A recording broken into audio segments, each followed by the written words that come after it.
Welcome to बोलते हाथ। मेरे प्यारे दोस्तों, आप सबको खुश आमदीद। उम्मीद है कि आप सब खैरियत से होंगे, खुश व खुरम होंगे और हमारी वीडियोस आपको पसंद आ रही होंगी। आज हम बात करेंगे बुर्ज हमल एरीज़ की। बुर्ज हमल वालों पर पहले ही साढ़ सत्ती का पहला मरहला जारी है। इस वक्त ज़ुहल आपके बारहवें घर में मौजूद है और इसी मुकाम पर रहते हुए 27 जुलाई साल 2026 को रुजत में चला जाएगा। 27 जुलाई से 11 दिसंबर साल 2026 तक ज़ुहल रुजत की हालत में रहेगा। अब रुजत का मतलब क्या है? आमतौर पर लोग समझते हैं कि सियारा उल्टी सिमत चलने लगता है, लेकिन हकीकत में ऐसा नहीं होता, बल्कि ज़मीन से देखने पर ऐसा महसूस होता है जैसे वो अपनी मामूल की रफ्तार के बरअक्स हरकत कर रहा हो। इसी कैफियत को रुजत कहा जाता है। जब भी ज़ुहल रुजत इख्तियार करता है तो हर साल अपनी एक ख़ास तासीर ज़रूर छोड़ कर जाता है। जिस बुर्ज में वो मौजूद हो, जिस घर में वो बैठा हो, जिन घरों पर इसकी नज़र हो और जिन मामलात को वो मालिक हो, इन सब से मुतल्लिक असरात इंसान की ज़िंदगी में नुमायाँ होने लगते हैं। अब 27 जुलाई से 11 दिसंबर साल 2026 तक बुर्ज हमल वालों के लिए ज़ुहल की ये रुजत क्या नताइज लेकर आएगी, इसी पर हम तफसील से बात करेंगे। चूँकि आपकी साढ़ सत्ती पहले ही शुरू हो चुकी है और इसका पहला मरहला जारी है, इसलिए ज़ुहल बारहवें घर में मौजूद है। साढ़ सत्ती के पहले मरहले में ज़ुहल हमेशा बारहवें घर में रहता है, दूसरे मरहले में पहले घर में और तीसरे मरहले में दूसरे घर में आता है। एक मरहला तकरीबन 2.5 साल पर मुश्तमिल होता है, इसलिए पूरे पहले मरहले के दौरान ज़ुहल इसी बारहवीं घर में रहेगा और इसी मुकाम से रुजत इख्तियार करेगा। इस रुजत का मतलब ये समझा जाता है कि ज़ुहल की तासीर पहले से ज़्यादा मजबूत और ज़्यादा नुमायाँ हो जाती है, इसकी क़ुव्वत में इजाफ़ा महसूस होता है, इसलिए इसके असरात भी पहले के मुकाबले में ज़्यादा वाज़ेह नज़र आते हैं। इस दौरान कुछ लोगों को फ़ायदे हासिल होंगे और कुछ मामलात में आजमाइशों का सामना भी करना पड़ सकता है। अब ये फ़ायदे क्या होंगे और किन बातों में एहतियात की ज़रूरत होगी, आइए इसी पर बात करते हैं। 12वां घर अखराजात, हस्पताल, बैरून मुल्क और गैर मुल्की मामलात से ताल्लुक़ रखता है। अगर आपका काम इंपोर्ट एक्सपोर्ट से वाबस्ता है तो यह अरसा आपके लिए अच्छा साबित हो सकता है। अगर आप मार्केटिंग या सफ़र से मुतल्लिक शोबे में काम करते हैं तो वहाँ भी बेहतरी के इम्कानात मौजूद हैं। अगर आप किसी हस्पताल में मुलाजिम हैं, किसी क्लिनिक में खिदमत अंजाम दे रहे हैं या आपका अपना क्लिनिक है या आप किसी तिब्बी इदारे के स्टाफ का हिस्सा हैं, तो वहाँ से भी अच्छा फ़ायदा हासिल होने के इम्कानात बन सकते हैं। इसी तरह अगर आप बैरून मुल्क जाना चाहते हैं, बैरून मुल्क मुस्तकिल रहाइश इख्तियार करने का इरादा रखते हैं, गैर मुल्की मौक़े हासिल करना चाहते हैं या आपकी आमदनी किसी गैर मुल्की कंपनी या बैरून मुल्क से वाबस्ता है, तो ये वक्त आपके लिए मुवाफ़िक साबित हो सकता है। अगर आप गैर मुल्की वीज़ा, मुलाजमत या सेटलमेंट की कोशिश कर रहे हैं तो पूरी मेहनत के साथ कोशिश करें, क्योंकि इस अरसे में इम्कानात मजबूत दिखाई देते हैं। इसकी बुनियादी वजह यही है कि ज़ुहल इसी घर में मौजूद रहते हुए रुजत इख्तियार कर रहा है और इसकी पोजीशन पहले से ज़्यादा ताकतवर समझी जा रही है। लेकिन हर घर के कुछ मस्बत और कुछ मनफी नताइज भी होते हैं। चूँकि 12वां घर अखराजात का भी घर है, इसलिए इस दौरान आपके ख़र्चे बढ़ सकते हैं। जो रकम आपने जमा कर रखी है या जिसे बचाने की आप कोशिशें कर रहे हैं, इसमें काफ़ी हिस्सा खर्च हो सकता है। इसलिए बेहतर यही होगा कि अगर ख़र्च होना ही है तो इसे किसी अच्छी और ज़रूरी जगह पर ख़र्च करें।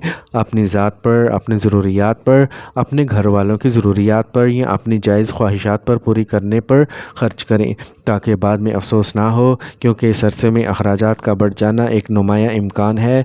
इसके लिए ज़हनी तौर पर तैयार रहना बेहतर होगा। अब अगर ज़ुहल की नज़र की बात करें तो इसकी नज़र दूसरे, छठे और 9वें घर पर पड़ रही है। दूसरा घर ख़ानदान, दौलत और गुफ्तगू का घर समझा जाता है। छठा घर कर्ज़, बीमारी और मुखालफिन से ताल्लुक़ रखता है, जबकि 9वां घर किस्मत और खुशबख्ती का घर होता है। अगर मुखालफिन की बात करें तो इसका ये मतलब नहीं है कि आपके दुश्मन नहीं होंगे। ऐसे लोग मौजूद हो सकते हैं जो आपसे हसद करते हैं, आपके बारे में मनफी सोच रखते हैं, लेकिन ज़ुहल के असर की वजह से वो आपका ज़्यादा नुकसान नहीं कर पाएंगे। اگر آپ پر کسی قسم کا قرضہ چل رہا ہے تو اس سے کچھ حد تک نجات ملنے کے امکانات بھی پیدا ہو سکتے ہیں۔ اگر آپ ملازمت کرتے ہیں تو ملازمت میں ترقی، تبادلہ یا ایسی تبدیلی آ سکتی ہے جو آپ کے حق میں بہتر ثابت ہو۔ پسندیدہ ملازمت ملنے یا کام کے بہتر مواقع بھی سامنے آ سکتے ہیں۔ اگر صحت کی بات کریں تو دانتوں سے متعلق مسائل، معدے کی تکلیف یا وائرل انفیکشن جیسی شکایات سامنے آ سکتی ہیں۔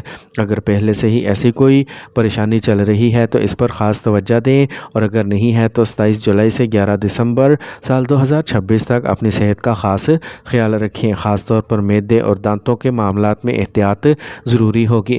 اب اگر دوسرے گھر کی بات کریں تو یہ دولت، خاندان اور گفتگو کا گھر ہے۔ خاندانی معاملات مجموعی طور پر بہتر رہ سکتے ہیں اور مالی معاملات میں بھی زحل آپ کا ساتھ دیتا ہوا دکھائی دیتا ہے۔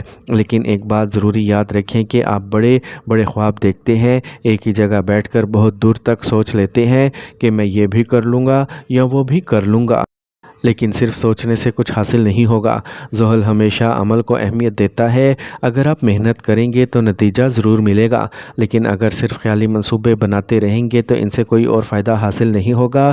زحل بغیر عمل کے کسی کو کچھ نہیں دیتا۔ اگر آپ محنت کریں گے تو اس کا پھل ضرور ملے گا۔ خاندان کے اندر خوشی کی تقریبات، مذہبی یا دینی پروگرام اور مذہبی سفر کے مواقع بھی بن سکتے ہیں۔ البتہ سب سے زیادہ احتیاط اپنی گفتگو میں کرنے کی ضرورت ہوگی۔ 27 جولائی سے 11 دسمبر سال 2026 تک آپ کی زبان کچھ زیادہ سخت ہو سکتی ہے۔ آپ کی اپنی گفتگو ہی گھر کے اندر اختلافات، لڑائی جھگڑے یا ناچاکی کی وجہ بن سکتی ہے۔ اپنے قریبی لوگوں کے ساتھ بحث و تکرار ہو سکتی ہے، حتیٰ کہ کام کی جگہ پر بھی کسی سے تلخ کلامی ہونے کا امکان موجود ہے، اور اس کی بڑی وجہ آپ کا غصہ اور آپ کی اپنی زبان ہو سکتی ہے۔ اس طرح سستی بھی بڑھ سکتی ہے جو آپ کی ترقی میں رکاوٹ بن سکتی ہے، اس لیے اس بات پر بھی قابو رکھنا ضروری ہوگا۔ اگر قسمت کی بات کریں تو زحل کی نظر 9ویں گھر پر ہونے کی وجہ سے قسمت آپ کا ساتھ دیتی ہوئی دکھائی دیتی ہے، گویا قسمت آپ کی مدد کے لیے تیار ہے۔ زحل کا اشارہ یہی ہے کہ اگر آپ خود آگے بڑھنے کا فیصلہ کریں، محنت کریں اور قدم اٹھائیں تو وہ آپ کو نتیجہ دینے کے لیے تیار ہے، کیونکہ اس وقت وہ مضبوط حالت میں موجود ہے۔